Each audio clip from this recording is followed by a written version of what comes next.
tema kepemimpinan dan sholat.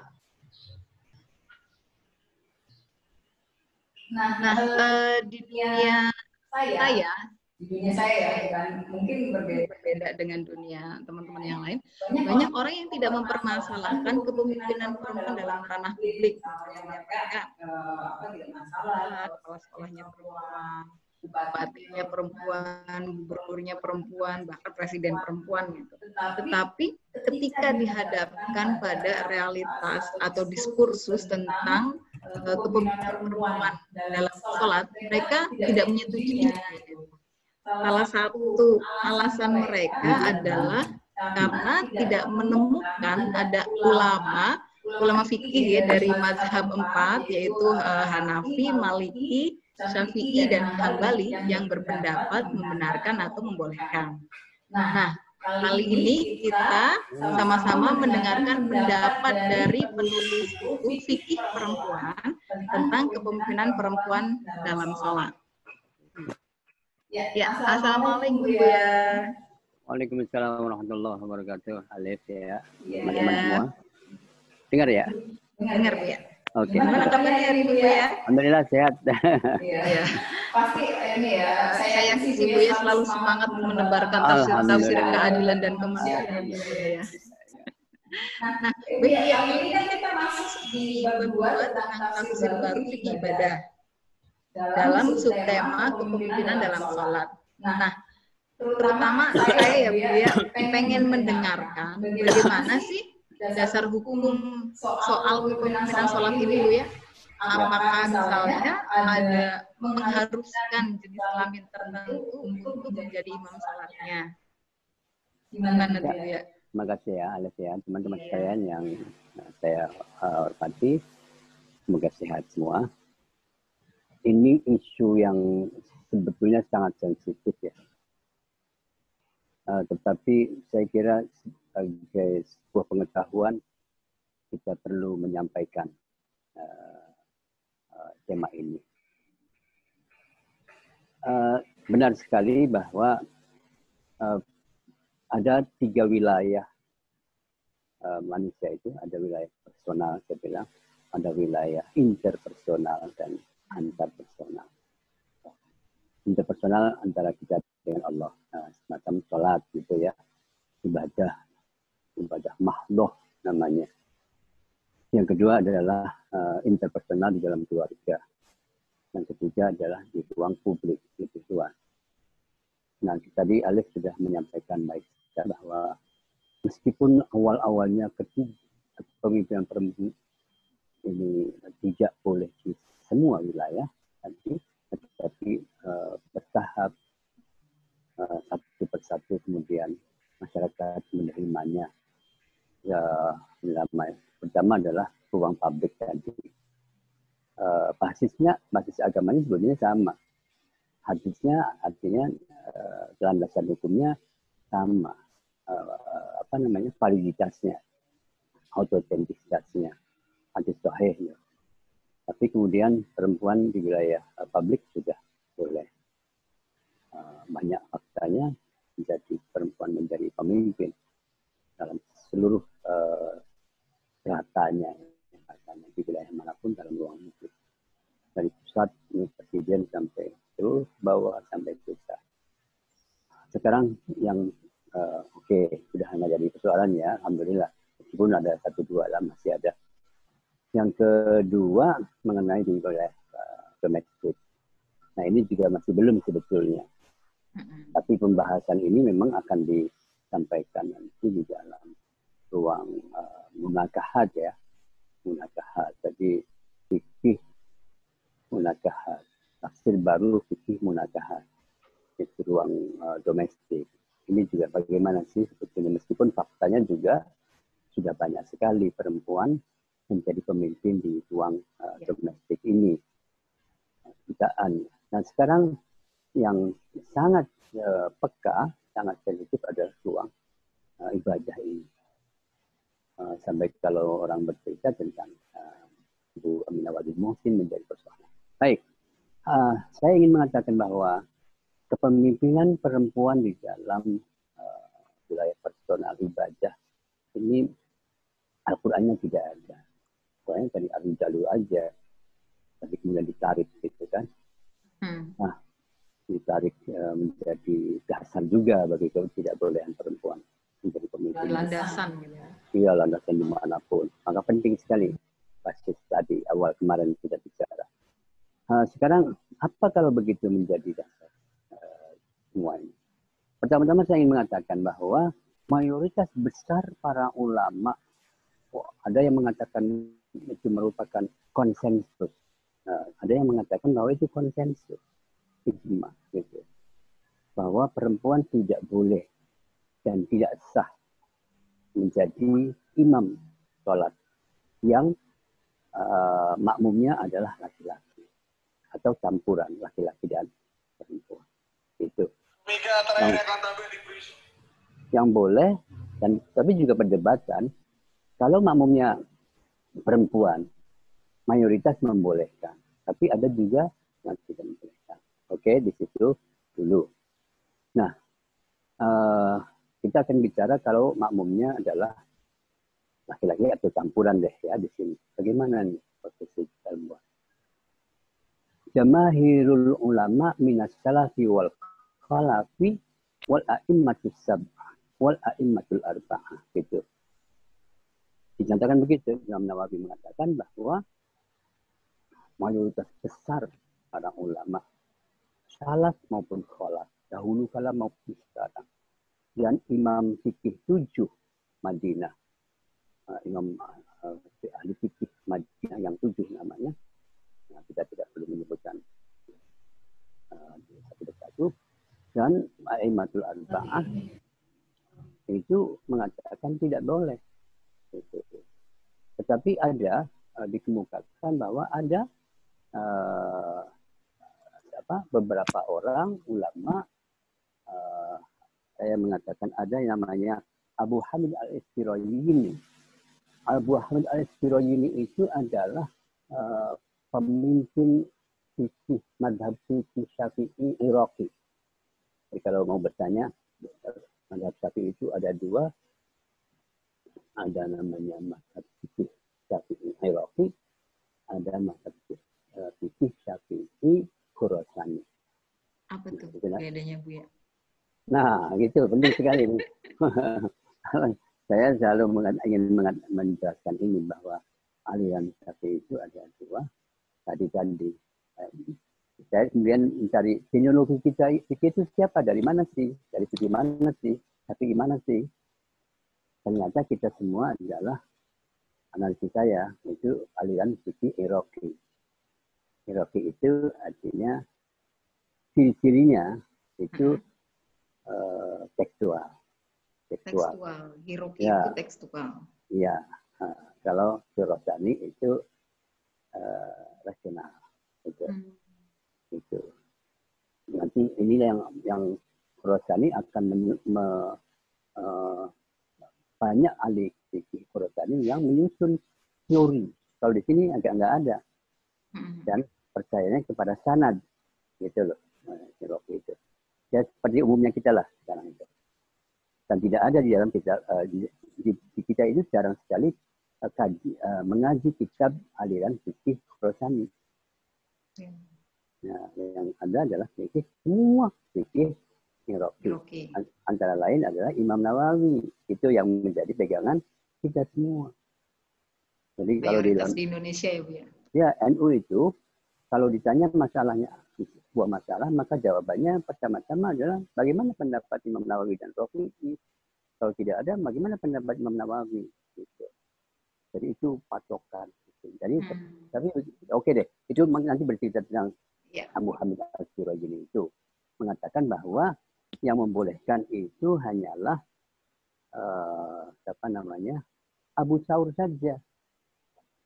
Abu Thawr itu adalah ulama mujtahid mutlak juga. Mujtahid mutlak sama dengan mazhab itu. Bahkan ya sebetulnya banyak sekali yang setaraf dengan mazhab 4.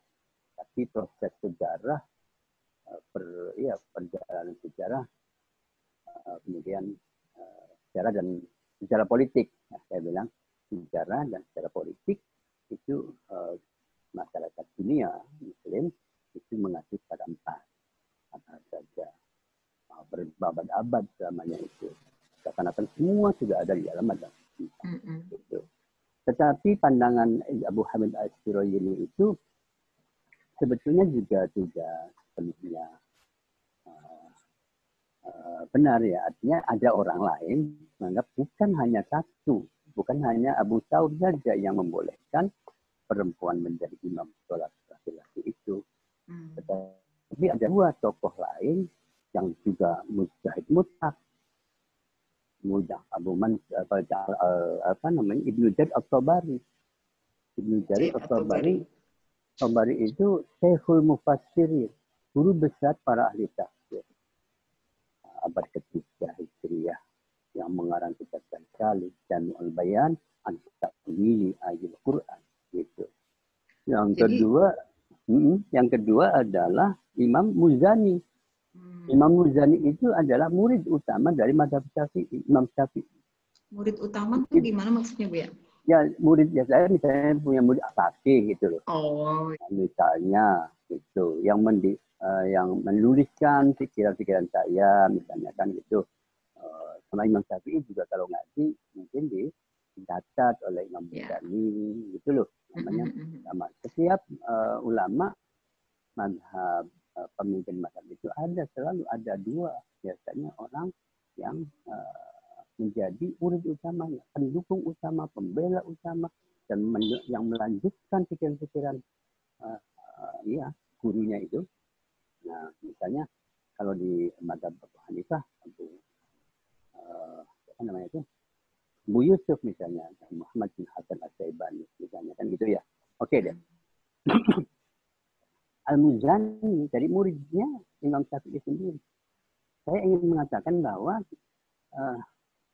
menarik sekali di kalangan masyarakat dahulu kala itu murid dengan guru bisa berbeda pendapat. Murid dengan muridnya yang sama berbeda. Itu loh, enggak apa-apa. Tidak apa-apa murid berbeda dengan pendapat gurunya.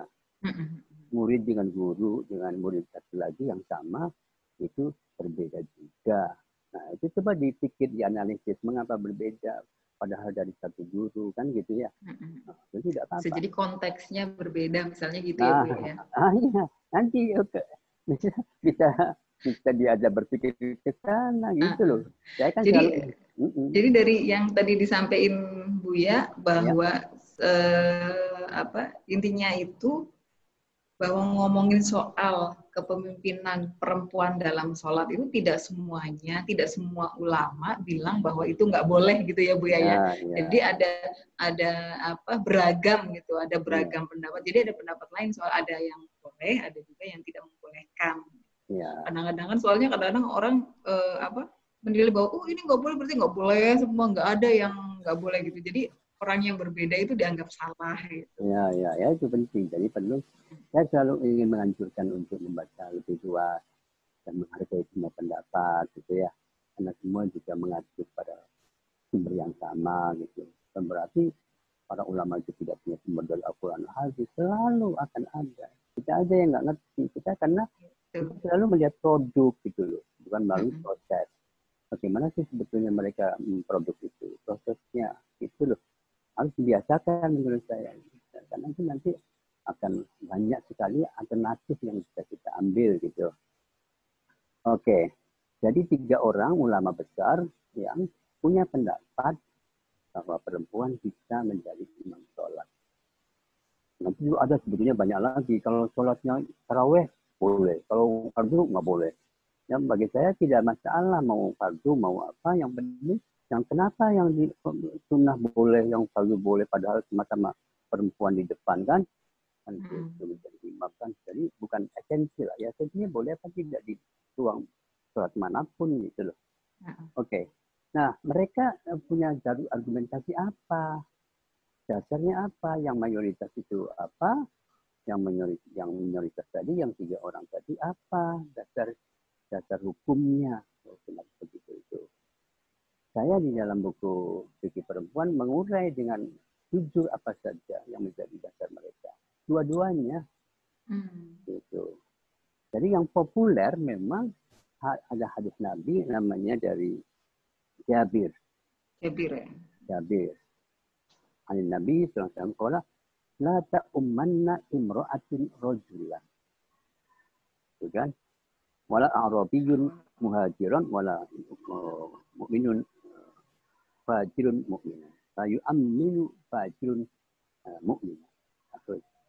Akhrajahu Ibnu Majah. Hadisnya Ibnu Majah. Oke. Jadi saya hanya ingin menginformasikan saja nih. Kalau orang mana dalilnya, gitu terus menerus. Ya udah dalilnya begitu. Nanti kalau nggak setuju, hadisnya sahih apa tidak? Ya, nanti kita bicara. Oke. Jadi artinya adalah janganlah sekali-kali baca umanna. Janganlah sekali-kali mengimami menjadi imam. Imro'atun seorang perempuan, rajulan laki-laki. Itu ya. Ini hadis yang dijadikan dasar bagi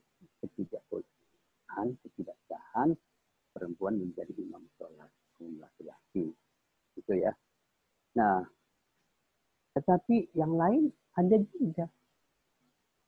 Yang lain itu yang tadi 3 orang itu minimal 3 orang tadi yang kita ketahui imam 3 orang itu juga ada hadisnya. Hadis Ummi Waraqah binti Naufal namanya. Seorang perempuan sahabat Nabi yang pintar sekali, cerdas.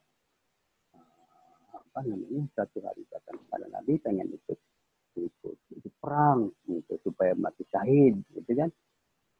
Dan Nabi nggak usah di rumah saja juga syahid gitu.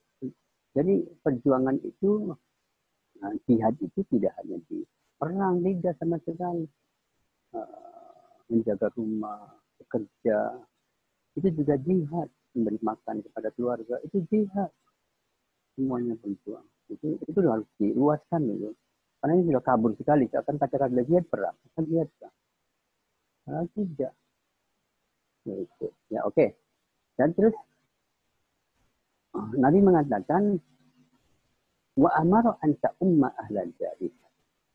Hadisnya panjang, ya, saya hanya memotong aja.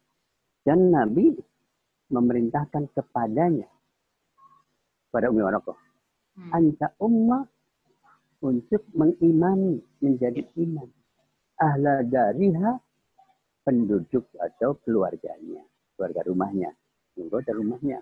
Tuh. Oke, itu dulu dong. Nah, jangan buru-buru. Biasanya buru-buru deh. Ya, itu kan perempuan di dalam kan perempuan semua. Nah, dari mana tahunya?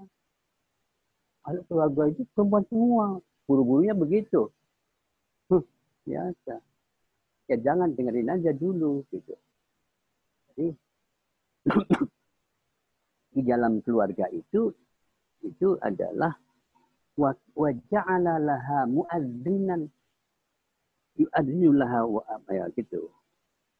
Wa ana ra'aitu Abdurrahman fa ana ra'aitu mu'adzina syaikhan kabiran. Gitu. Jadi oke, kalau begitu yang azan adalah bapak itu gitu. Nabi mengatakan, oke, kamu azannya bapak itu, kamu yang imami gitu. Itu para Ummi Waraqah itu. Terus Waraqah suruh ngimamin gitu ya. Iya, gitu. Terus yang menyaksikan Abdurrahman itu yang di situ dia menyatakan, itu saya melihat. Ya itu kan. Mu'adzinnya syekhon kabiron. Itu seorang tua, laki-laki tua. Gitu ya. Gitu. Di sana juga ada hadis yang lain lagi adalah wa kanat dabbarat hulaman wa jariyatan. Oke, ini penting. Ummi Waraqah itu punya pembantu. Hulam. Disebut hulam dan jariyah. Saya ingin mengatakan sebetulnya hakikatnya kata hulam dan jariyah itu adalah budak. Tetapi Nabi mengubah, mereka jangan disebut budak, tapi teman laki-laki. Itu teman perempuan. Nabi merubah itu. Sahabat. Itu. Dia juga harus memperlakukan mereka sebagai sahabat, bukan sebagai budak. Oke? Jadi kalau begitu di dalam rumah itu ada ada orang tua, ada pembantu yang itu laki-laki dan Laki-laki. perempuan. Gitu. Dalam Nah, artian berarti Umi Waroko itu mengimami laki-laki dan perempuan yang ada di situ di rumah itu ya Bu ya. Iya, ya oke. Begitu dulu ya. Ya. Nanti kita akan bisa menjadi mengapa kalau begitu boleh. Nabi membolehkan dalam konteks seperti itu. Mengapa? Nanti belakangan saya juga akan mencoba. Nah, tapi kan begini, kita ini selalu tidak mau berpikir mengapa soalnya. Kenyataannya saja. Pengennya yang ini ya Bu ya, kayak apa? Jadi gimana gitu? Nah gitu betul. Jadi gimana? Intinya dia pokoknya bagaimana pokoknya. Jadi gimana hukumnya jadinya gitu. Betul. Jadi kadang pengen cepetnya. Iya, tapi ini kan saya kira kita harus membimbing untuk terus berkembang. Nah ini kalau akan mandek kalau begitu itu. Ya. Pikiran kita akan mandek, tidak perubahan zaman juga tidak bisa. Gitu. Sama Itu tidak akibatnya. Terbiasa berpikir kritis gitu ya. Oh betul. Nah sekarang saya belum mengarah ke situ dulu. Di dalam buku ini saya mencoba melakukan analisis terhadap dua hadis itu. Karena itu selalu begitu tradisi kitanya pegangannya hadis. Ya. Pokoknya hadisnya begitu ya udah, hanya begitu, gitu ya. Giliran ada hadis yang kayak ini kan sebenarnya bisa dibilang ini ya berbeda gitu ya Bu ya. Bingung gitu. Bingung kok ada begitu. Kalau begitu soeh mana yang soeh gitu kan? Iya benar. Kalau begitu itu langsung aja. Ini hadisnya tidak soeh, yang tidak soeh. Itu namanya tradisi fikih kita. Iroki itu begitu. Iroki itu begitu. Kalau mazhab Syafi'i. Nah saya kaget ya, bukan apa-apa. Namanya Imam An-Nawawi, Syarafuddin An-Nawawi. Itu ahli hadis. Yang tadi saya bilang apa itu patokan atau panutan kita di mana-mana. Karena beliau adalah muhaddits, ahli hadis besar. Gitu kan? Bukunya banyak sekali, kitab-kitabnya banyak sekali, mensyarahi kitab Muslim juga. Kitab Sahih pensyarah. Gitu ya. Pengarang kitab Al-Majmu' Syarah Muhadzab. Itu pokoknya panutan deh. Beliau juga jomblo nih. Jomblo nih. Ada yang jomblo. Itu mengatakan hadis tentang janganlah sekali-kali sholat kaum laki-laki itu do'if. Tuh, begitu. Do'if. Do'if itu lemah. Hadisnya do'if lemah. Iya. Janganlah sekali. Yang hadis yang pertama itu ya Bu ya? Iya, yang melarang itu.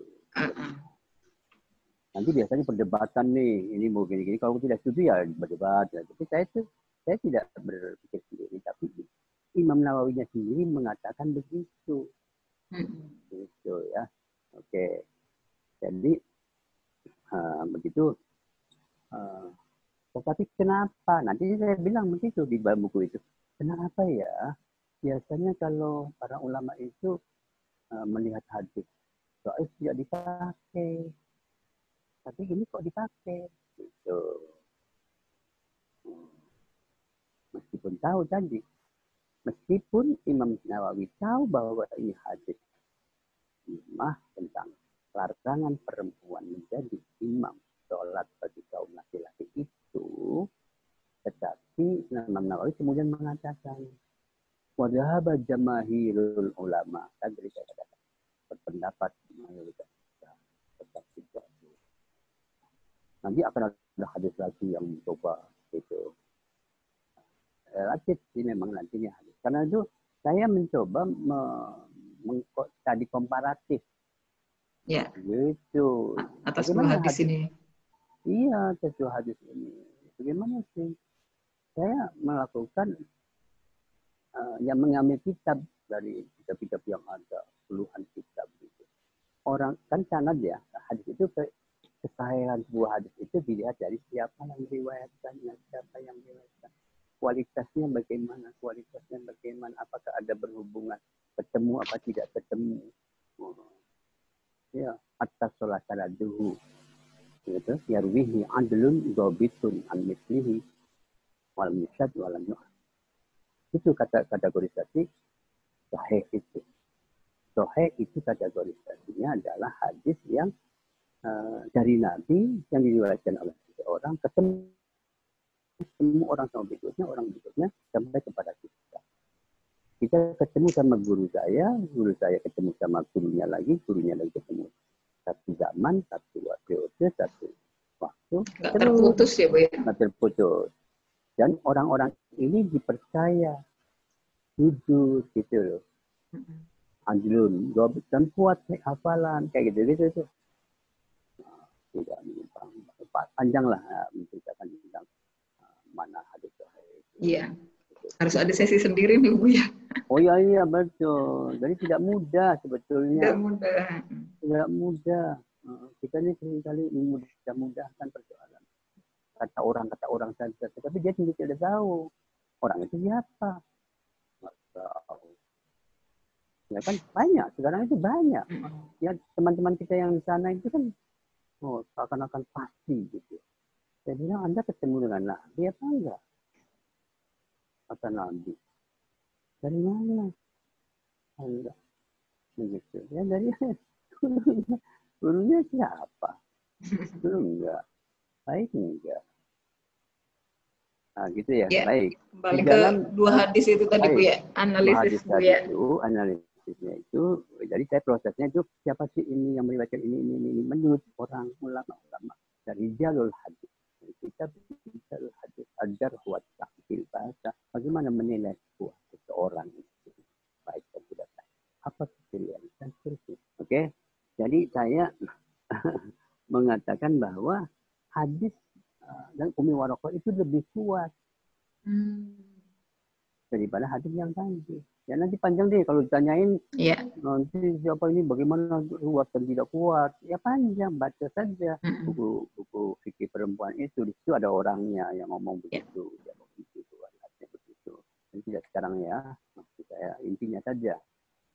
Menurut analisis saya dan berdasarkan pandangan orang-orang itu, para ulama itu, hadis Umi Warokoh yang membolehkan perempuan menjadi imam khatib lebih kuat, lebih valid. Kualitasnya lebih kuat. Itu. Ya Anda boleh berbeda, jelas. Karena subjektif, kan begitu. Perspektif yang mendahului. Itu saya bilang begitu. Nah, kalau begitu,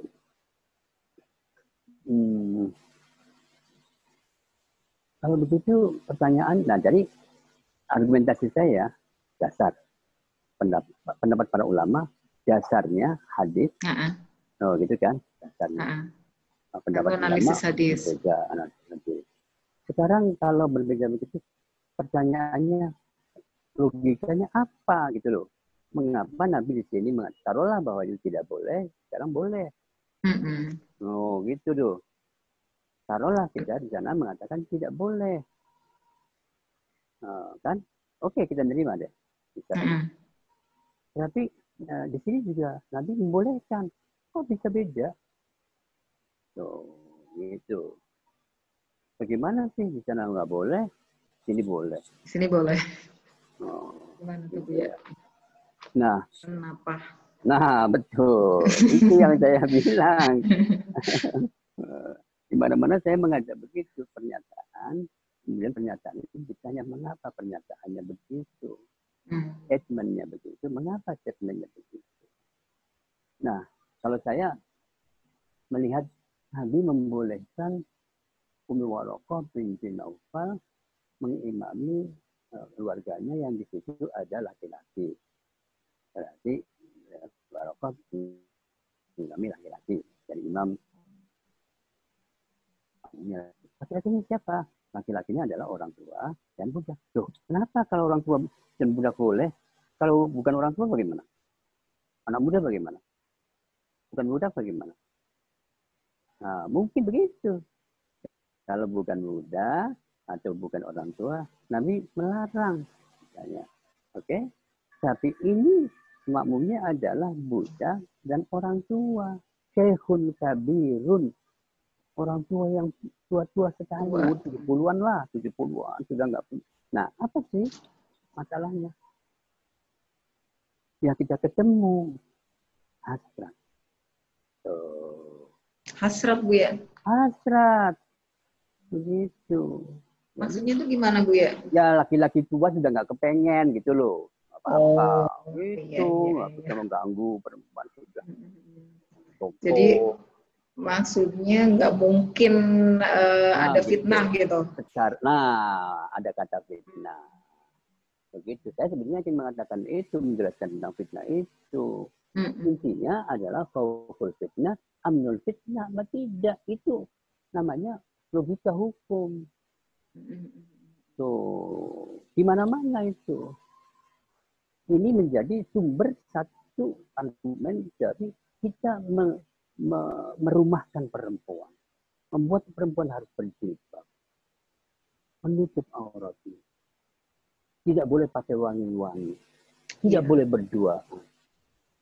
Dan semuanya itu karena logikanya di situ. Karena menimbulkan fitnah itu ya, Bu. Nah, itu kita juga apa lagi? Nanti dijelaskan lagi. Setiap tema ini harus dijelaskan. Jadi itu tuh karena dikhawatirkan menimbulkan fitnah. Maka tidak boleh. Itu. Berarti kalau tidak dikhawatirkan menimbulkan fitnah, boleh. Iya, gitu. Enaknya di situ. Orang-orang tua dan budak itu coba uratnya juga berbeda. Auratnya berbeda. Karena tidak menimbulkan masalah di dalam ruang itu. Ruang sosial. Seperti itu. Gitu ya. Nah, misalnya saya selalu mengatakan, kalau perempuan di depan itu pada masyarakat sana, dulu di mana makmumnya itu adalah laki-laki. Wah, bisa terganggu konsentrasinya.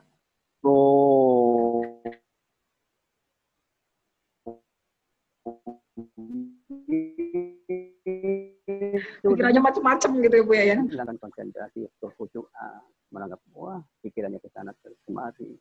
Nah, itu tidak. Tapi begitu.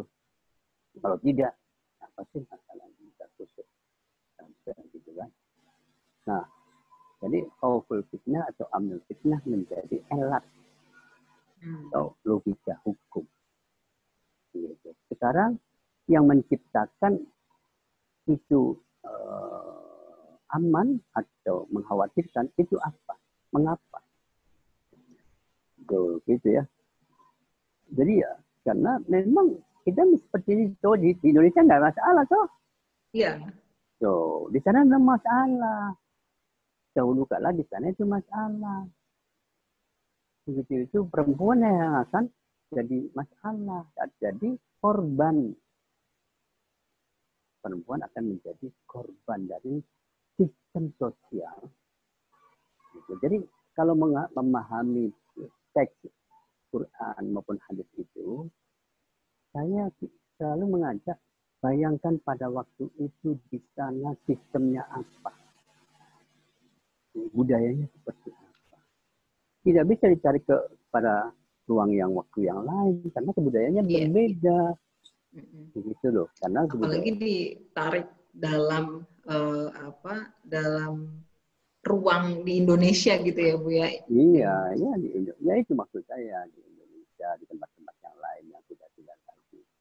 Ya bukan apa-apa ya, karena Al-Quran sendiri menginformasikan tentang tradisi Arabia sebelum Islam itu begitu terhadap perempuan ya. Ya, perempuan bahkan boleh hidup-hidup gitu kan, perempuan di rumah saja begitu dan seterusnya lah. Pokoknya kalau disimpulkan perempuan Arab sebelum Islam itu posisinya secara umum, lagi secara umum ya tidak bisa menjadi objek seksual, menjadi objek kemarahan gitu loh. boleh menjadi budak, dan seterusnya boleh dikawin berapa saja.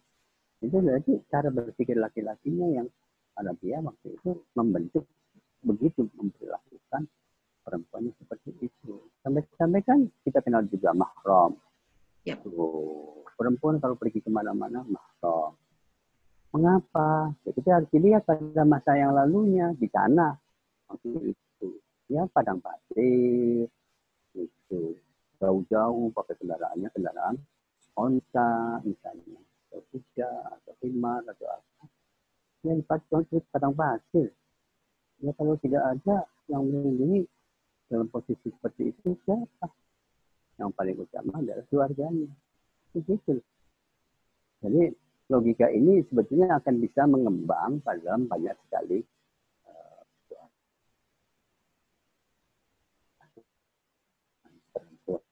nah, begitu ya. Jadi intinya pada akhirnya itu kan begitu. Biasanya begini, ada argumentasi. Tapi ini kan masa ibadah. Wah, gitu. Jadi harus hati-hati. Jawabannya hati-hati. Ya boleh saja, hati-hati boleh saja. Betul kan? Tapi ya terserah Anda. Itu ya kesimpulannya sebetulnya saya kalau diminta pendapat panjang tidak menimbulkan fitnah. Itu. Panjang tidak menimbulkan fitnah itu bisa. Nah, iya gitu. Fitnah itu tadi pikiran yang bisa mengarahkan kepada.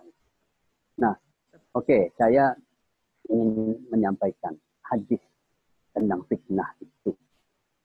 Maknanya apa sebetulnya ya?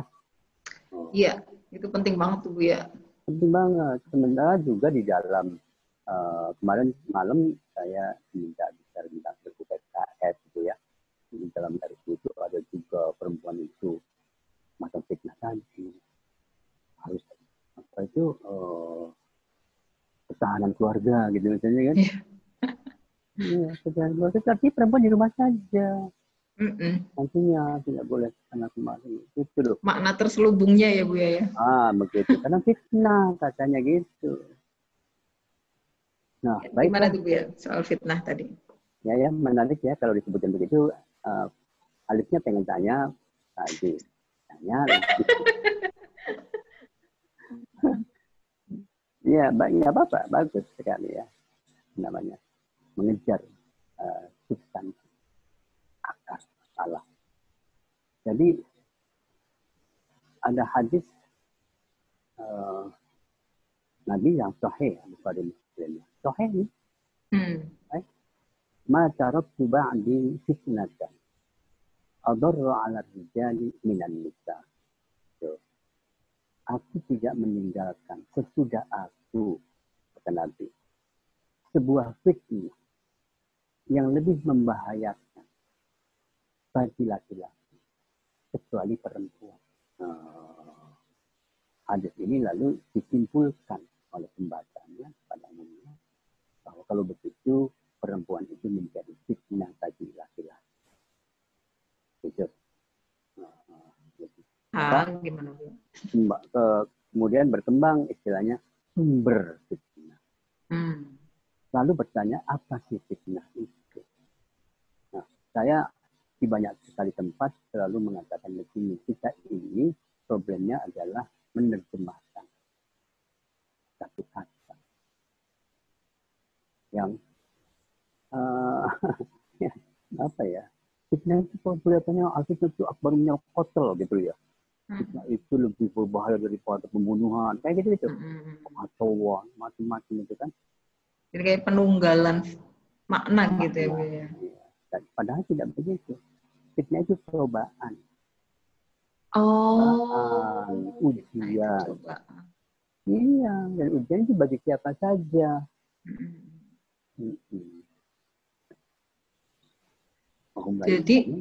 Jadi kalau dimaknai dengan cobaan yang tadi hadis soal perempuan fitnah itu gimana Bu ya? Nah iya, jadi harus dijelaskan lalu kan begitu. Jadi itu menjadi cobaan bagi laki-laki. Apakah dia mampu menahan diri atau tidak? Itu seharusnya menjadi menahan diri. Karena itu akan membahayakan bagi laki-laki sendiri, buruk. Gitu loh. Jadi harus menahan diri. Jadi yang itu betul di mana-mana juga hadis Al-Qur'annya misalnya dihubungkan dengan Al-Qur'an tentang aurat itu misalnya. Jangan menundukkan pandangan matanya, artinya mengendalikan pikirannya. Itu jangan sampai melakukan sesuatu tindakan yang akan merugikan dirinya sendiri. Itu berbahaya. Itu apa yang salah sebetulnya bagi perempuan untuk tampil itu apa yang salah? Kok disalahkan hanya karena dia keluar saja kok disalahkan? Pakai rok saja disalahkan. Nggak pakai jilbab saja disalahkan. Karena itu. Jadi kalau saya sih inti utama itu pengendalian diri. Itu yang saya sebut sebagai takwa Allah. Jadi kalau dijelaskan lagi nih, ya hati tidak ada satu sesudah aku tidak meninggalkan sesuatu sudah aku sebuah cobaan, sebuah ujian bagi kaum laki-laki. Ujian bagi kaum laki-laki. Selain isu perempuan tentang tubuh perempuan. Karena mungkin melihat konteks pada masa itu memang ini ya masih sangat tidak adil terhadap perempuan gitu mungkin ya Bu. Ya itu tidak tajam ya, itu jelas ya. Tetapi tadi yang saya katakan tadi, perempuan menjadi sasaran objek seks itu dan sah itu tempat objek pelampiasan seks laki-laki. Jadi itu sistemnya itu. Nanti akan ada begini juga. Nanti saya sudah pasti dengar. Mereka juga menggunakan hadis. Saya juga tahu hadisnya sebetulnya. Perempuan itu sholatnya di rumah saja, mau di masjid. Tempat sholat perempuan itu orang afdol di rumah saja. Kan gitu. Tahunya cuma satu, hadisnya cuma itu aja. Dan itu ada konteksnya juga. Masalahnya itu kan dipopulerkan gitu loh Bu ya. Ya sudah itu nih jadinya betul itu kan kontestasi menyampaikan satu. Iya. Baik Bu ya. Oke. Ya menurut saya ini udah beyond the expectation. Lebih dari harapan kita bicara hari ini soal kepemimpinan perempuan. Kita dapat bonus ya. Kita dapat bonus pengetahuan soal fitnah tadi. Nah, soal kepemimpinan perempuan itu tadi sudah disampaikan sama Buya ya bahwa dari hadis tersebut sebenarnya dalam substansi dari soal kepemimpinan perempuan dalam sholat itu yang penting adalah itu tidak menimbulkan fitnah gitu. Sedangkan di konteks Indonesia gitu ya mungkin akan berbeda dengan konteks pada masa hadis itu dikeluarkan bahkan pada masa sekarang. Gitu.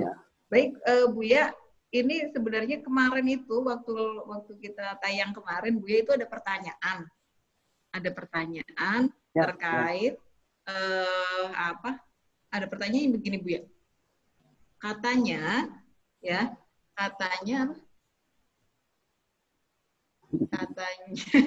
aku lupa Bu ya. Katanya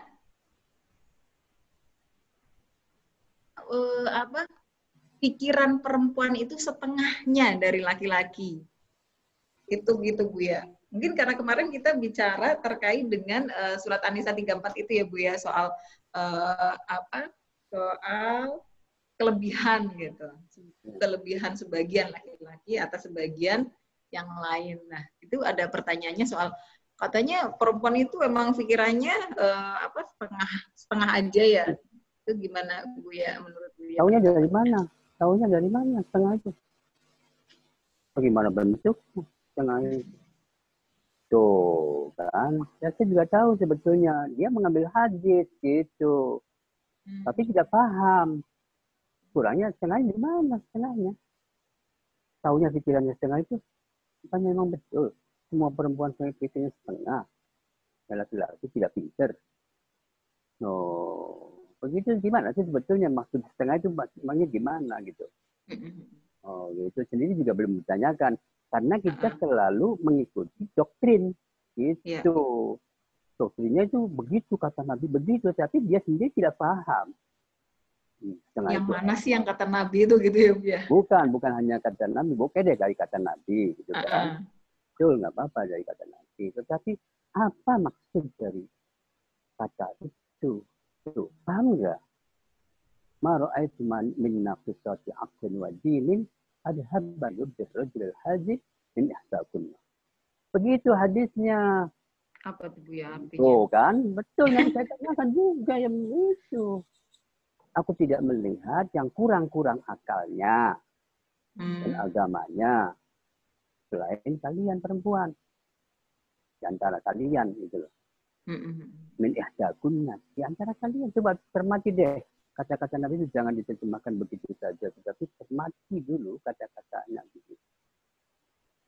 Oh, ya. Terus para sahabat itu bertanya, wa ma nuqsanu aktiha ya Rasulullah. Apa kurangnya akal perempuan itu ya Rasulullah?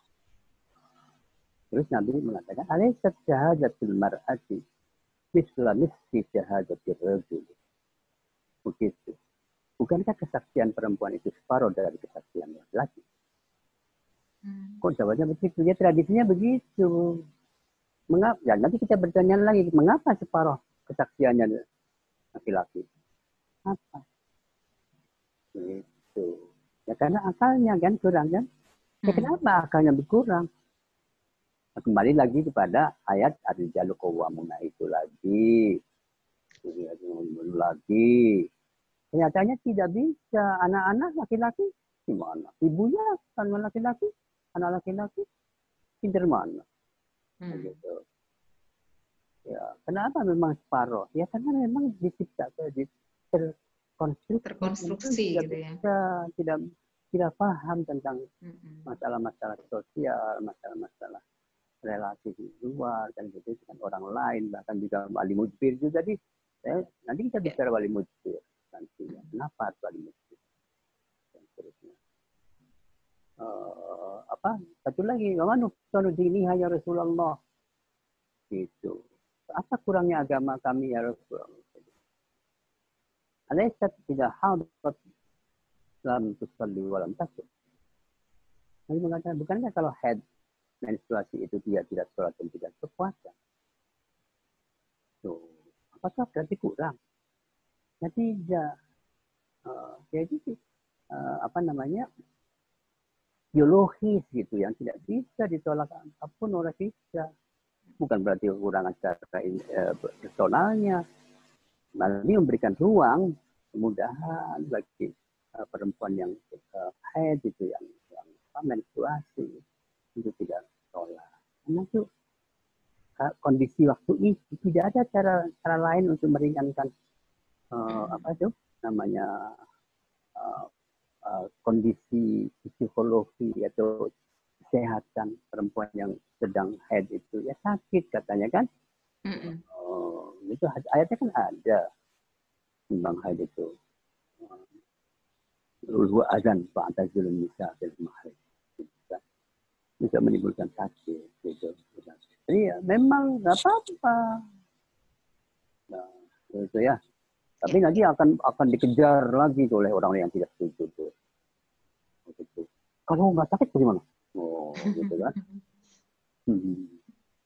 Nah, sekarang ditemukan gitu loh.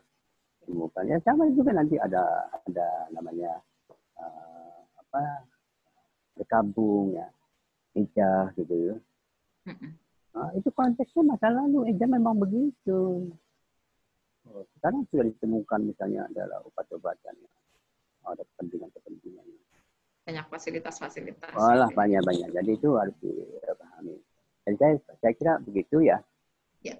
Pertanyaan tadi itu karena dia mendapatkan informasi saja. Begitu pernyataan yang tidak dijelaskan.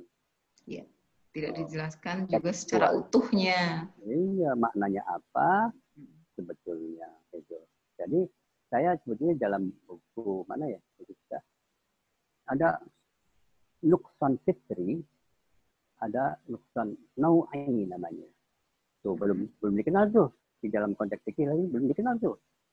Nuqsan Fitri itu ya. Kekurangan yang bersifat fitrah itu ya orang dewasa dengan anak-anak lah gitu misalnya. Orang gila dan orang sehat lah. Itu yang gila itu bukan betul fitrah.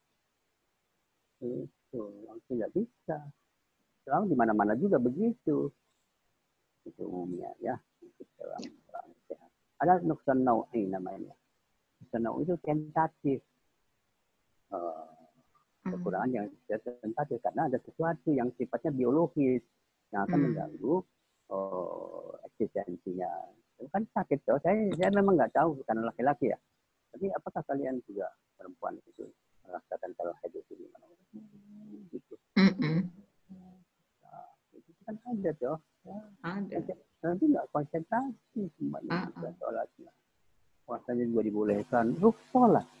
Rasul Allah memberikan rukhsah, memberikan kemurahan pada orang-orang. Jangan sampai membebani. Agama tidak boleh, tidak akan membebani. Kita sendiri yang seringkali membebani beban itu. Ya, betul Bu ya. Oke. Sebenarnya kita kan bagaimana beragama dengan bahagia gitu ya Bu ya. Kan membahagiakan kata sifatnya. Dan membahagiakan, ya benar. Beragama dengan bahagia dan membahagiakan. Iya, nah, Bu ya sebenarnya kita ada waktu juga untuk melihat barangkali ini kan kita live ya Bu ya, barangkali ada pertanyaan-pertanyaan dari dari pemirsa gitu loh, dari teman-teman.